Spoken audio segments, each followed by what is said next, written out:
and we're now joined by our NASCAR Cup Series pole winner for tomorrow's race, Denny Hamlin, driving number 11, Joe Gibbs Racing Toyota. If you have a question for Denny, please raise your hand. We will get a microphone to you. Who would like to start us off? Well, while we wait for some questions, Denny, if you don't mind just taking us through your lap out there and what you learned for tomorrow. Yeah, I felt pretty good about it all day. It seems like we definitely have fixed some of the things that we weren't very good with last year. Even during practice, during the race, we just felt kind of a terminal issue with the car we couldn't quite get fixed. And it seems like, that was an emphasis that we really worked on coming back here. And all day today, that was the least of my problems. So I definitely feel pretty good about it. And certainly we're going to work on it overnight, make it a little bit better. And I feel pretty confident, tomorrow we'll be in contention. Okay, we'll go to Holly, and then Lee, and then Bob. Hi, Denny. Holly Kane with the NASCAR Wire Service. Beyond the obvious, it's always good to start from pole position. Does that carry any extra weight here at Nashville? Is it even more important to be where you are? Yeah, I mean, there's only 35 feet from the pit box to the timing line, so it's one of the shorter distances that we have on pit out. So it is one of the tracks that carries a heavier advantage than others. So yeah, this track means more. It does. Lee Spencer, Sirius XM NASCAR Radio and Catchfence.com. Gapehart said on the channel this week that he was trying something new in your car for Nashville. You probably don't want to give away any trade secrets, but what area was it in, and do you think it benefited you today? Yeah, he kicked the driver in the ass and told him to go. That's the change. But no, I don't know. We worked on what we really fought here last time, and we just couldn't fix it. We were still, a top 3 car, but not the best, right? So we needed to kind of work on that. And I feel like, from the very first lap of practice, it was like, they certainly fixed that. So now we get to work on some other things. Your car's never handling quite perfect, but I feel like it has the speed along with the feel that it needs to. Do you and the kids have anything planned for the off weeks? Yeah, we're going to go on vacation. I'm finally going to take one. You said that last year. Yeah, didn't take one. Do you watch the Olympics at all? And if Yeah. so, do you have a favorite sport? Track and field is the most exciting to me because it's racing, so yeah, I really enjoy that. Certainly watch, the basketball and things like that. But, to me, track and field, obviously swimming as well, anything that involves the racing, that it seems to be my favorite Olympic sport.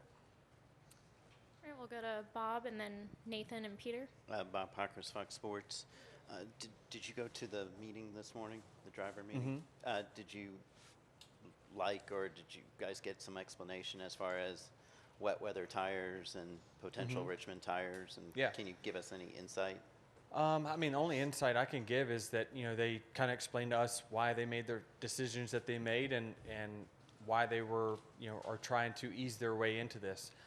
If you make one big mistake, which I think is a very valid one, then you kind of set yourself back, and then you're less hesitant to take those risks again. So I was happy with everything that they explained, and certainly there's always room for improvement, but they're trying to use all the facts that they have at hand to make the right decision. And I mentioned on the podcast, I thought they did a pretty good job, short of allowing some cars to take fuel. That was really the only thing that was maybe questionable. So I like where they're at with it, and certainly we're going to continue to get better as teams with it.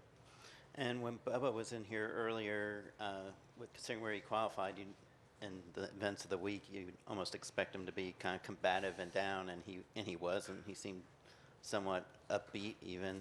I'm curious if you've seen a difference in his kind of attitude or the way he, is carrying himself through this struggles.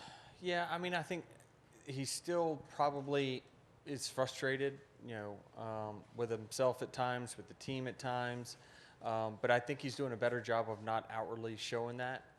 I just think that, that comes with maturity, and I think he's maturing, and certainly, with some guidance with the team, we've tried to help him, guide him through those tough times that you're always going to have. But I mentioned to him this week that you got just a handful of races that we got to get it done, and it certainly means a lot to us to make the playoffs, and certainly to him to make the playoffs. We expect that from our cars, so they know that they've got to perform, and so whenever they don't get the results that they're hoping for each and every week, it does get frustrating. But I think that it's just you either get frustrated and mad and upset and you make more mistakes, or you go to work and you get better. And I think that that's the avenue that he's going to take. Okay, let's go to Nathan and then Peter. Nathan Solomon, Speed Sport. Denny, you touched on the Olympic break just a minute ago. I'm curious your perspective as the owner. 2311, what's that 2-week break going to look like for your organization? Yeah, I mean, I'm not really sure, honestly. I mean, hopefully some of the guys get a little bit of time off. I know this is a grind part of the season. It's hot, and there's not been a break for a really long time. To me, this is the toughest stretch. June, July of our schedule is the absolute worst, for the team, because some of these weeks are very short weeks where they don't get the car back till late Monday. They got to turn around and have it ready by Thursday, and so it's tough. So hopefully during that time they can get a little bit of a reset,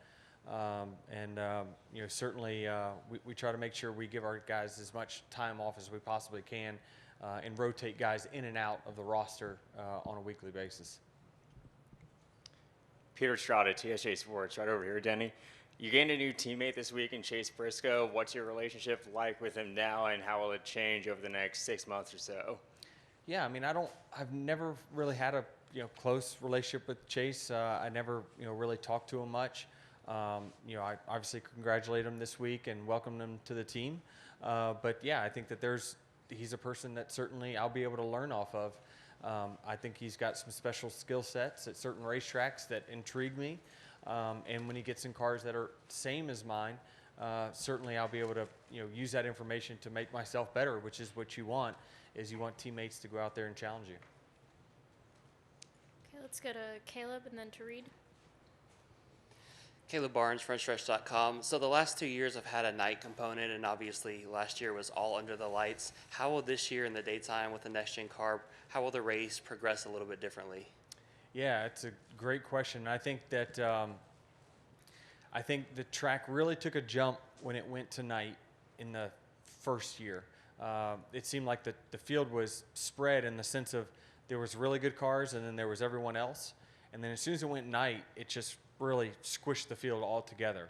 It made passing really, really hard. So I think that passing would probably be a little bit easier and better in these type of ridiculously hot conditions, because the car is going to be sliding around, and so it's going to really accentuate the cars that have a good handling and drivers that have good techniques. Reed Spencer, NASCAR Wire. On your podcast, I was interested to hear you say that what's going on between you and Larson is not a rivalry. Yet you're not willing to give each other an inch, and you run each other to the wall, and Yeah. there has been contact, over the last few weeks. I concede you were correct. So if that doesn't constitute a rivalry, what does? Yeah, I mean, I don't know. I just think that there's different ones for sure, but I think that there's rivalries that come from drivers that probably don't respect each other, and certainly they have a lot of speed, but they don't like each other. They deliberately run into each other. I don't think anyone's deliberately running into each other, although it does happen. Certainly I've had my fair share of mistakes, and he's been on the bad end of those. But it's come from competition, wanting to beat him. He's one of the guys that, it's hard to say not one of the best of our sport, if not the best. So I challenge myself more when I get to race with him, and it does happen often. It does happen towards the front more times than not. We know each other's driving styles, so we do things around each other that combat passing each other, and that usually means those tight quarters, positions, because the easy answer says, well, if you're faster, just go past them. Well, it's just not that easy in the next gen car, I hate to say. So if you really want to hold someone back, you can, and it seems like we're doing that to each other when we're around each other because it's so hard to pass the other back. And we understand that track position means everything. And so, when we go in there, we try to pull a slider, the other person's just going to drive in deeper and make sure you don't have the room to clear. But it's a technique that's used in dirt all the time. When they go up there and they slide, they force the other car to lift. And if they don't lift, they're going to make contact. And that's just something that we've seen evolve in Cup racing over the last few years and really in the next-gen era. And it's just two guys that don't want to let each other pass, that's for sure. Okay, we'll go to Teresa. Therese Walker, the Associated Press. Denny, Bubba just said a little while ago that he would not go into what happened in May with him and Eric Amarola. Were you there? Did you witness it? And are you, as a kind of Bubba's boss, happy how he dealt with it and how Joe Gibbs Racing is handled it since then? Yeah, I mean, I think you answered it. I don't really have a comment on it because I wasn't there at the time. So I don't know what all transpired. It's all hearsay from my standpoint. And at 2311, we let Joe Gibbs Racing handle it, and they did what they saw fit. So I don't know all the details because I didn't want to get too much into the personal business, and still don't. Okay, we'll go to Caleb and then to Holly. Caleb. Oh, I'm sorry. You already asked your question. Okay, we'll come back to Holly.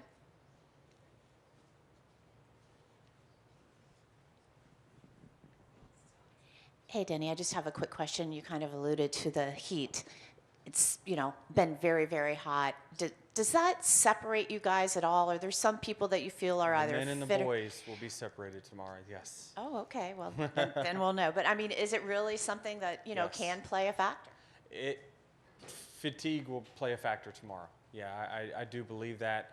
I mean, certainly everyone's doing everything they can to hydrate themselves, but still some people take heat better than others.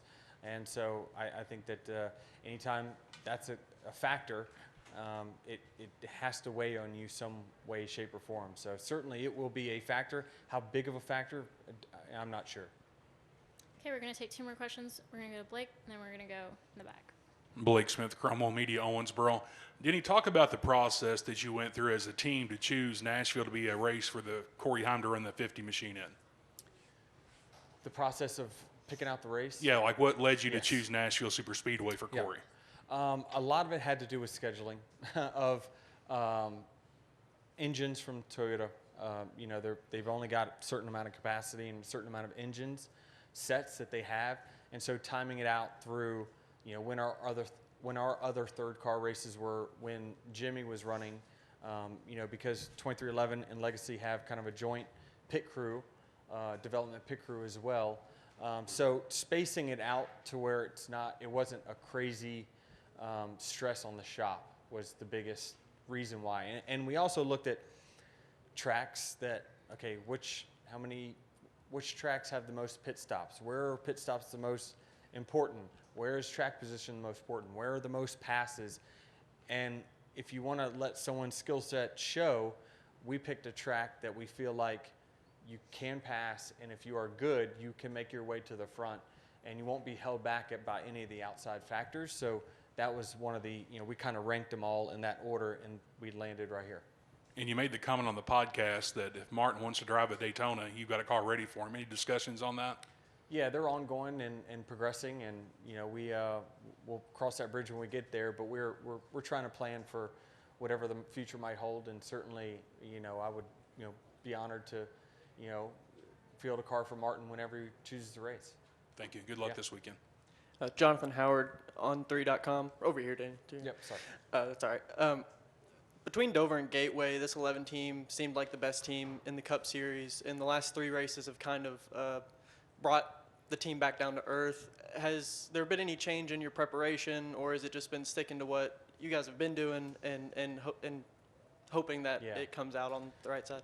Yeah, I mean, each result was certainly different for different reasons, and obviously engines and the wet weather thing was not ideal. I don't remember the middle 24th place finish, what happened there, but we feel very confident no matter what. Our speed's always been there, and even though the results don't show that, we feel very confident. Every time we go to the racetrack, we're going to contend to be one of the fastest cars. Now, then it's a race on ourselves to execute properly, and me making sure I do my job behind the wheel. But yeah, it's a bummer because you go from a really good points position to then 3 in a row of less than ideal results. But then you come back to the next week and you pretend that none of that stuff ever happened, and then you sit on the pole and hopefully go out there and dominate tomorrow. So it's just how our sport is. It's the ebbs and flows, and